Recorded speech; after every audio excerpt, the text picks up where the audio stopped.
Somewhere in Pennsylvania, a nuclear reactor that was shut down for retirement is being restarted, not to power homes, but to power a chatbot. Every time you ask an AI a question, somewhere a data center draws electricity, a lot of it. Training and running today's largest AI models now consumes as much power as a mid-sized city, and demand is climbing faster than anyone predicted just 2 years ago. This isn't a distant, abstract cost. It's showing up on power grids, in local utility bills, and now, in multi-billion-dollar energy deals between tech giants and power companies.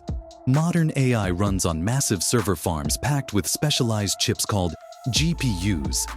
These chips run hot, and they run constantly. No nights, no weekends. A single large AI training run can use more electricity than thousands of homes use in a year. Multiply that across dozens of companies racing to build bigger models, and you get a demand spike utilities never planned for. Grid operators in states like Virginia, Texas, and Georgia are now flagging AI data centers as the single biggest new source of load growth in decades. To secure reliable, always-on power, tech companies are going straight to the source. Microsoft has signed a deal to restart the 3 Mile Island nuclear plant. Amazon has purchased a data center campus directly next to a nuclear facility. Google is backing next-generation small nuclear reactors still years from completion. The logic is simple. AI data centers need power that never blinks off. And nuclear offers exactly that. Steady output, no dependence on weather or fuel price swings.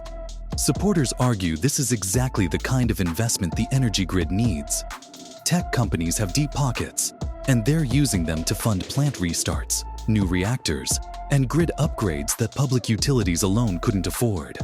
That means more stable, carbon-free power potentially available for everyone nearby, not just the data center. Some economists frame this as private capital finally solving a public infrastructure problem, decades after nuclear investment stalled. Critics see it differently. When a tech company locks up an entire power plant's output, that electricity isn't available to the surrounding community, even as those same residents may see rate increases to fund grid upgrades built partly for AI's benefit. There's also concern about concentration. A handful of companies controlling critical energy infrastructure raises questions about who grids ultimately serve, the public, or the highest bidder. And if AI demand cools, these massive facilities may sit built for a boom that didn't fully materialize. The truth likely sits between these views. AI's energy appetite is real, and so is the need for new power sources. Nuclear among the most promising for reliable, low-carbon supply. But how these deals are structured matters enormously. Whether local communities share in the benefits, whether ratepayers are protected, and whether this is a long-term energy strategy or a short-term land grab for power capacity. Policymakers, utilities, and tech companies are still negotiating those terms in real time. What started as a race to build smarter software has quietly become one of the biggest energy stories of the decade. The question isn't whether AI needs power, it's who gets to decide how that power gets shared.